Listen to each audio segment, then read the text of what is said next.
Wananiambia ati wanafikiria kuna habari niko naye naweza kusaidia hao na investigation. Kwa hivyo sijui nashikiwa nini na sijui ni information gani wanasema naweza kuwasaidia.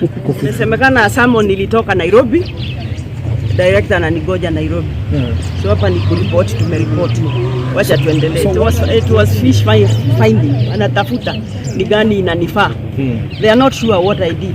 Do you think wananipeleka na hii alafu wanasema sio hii, sasa ni hii. Mimi sijaingia police station maisha yangu yote, sijaandikwa kwa hiyo kitabu. Na mimi si pastor.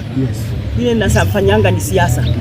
So wacheni twende tukasikie mbele.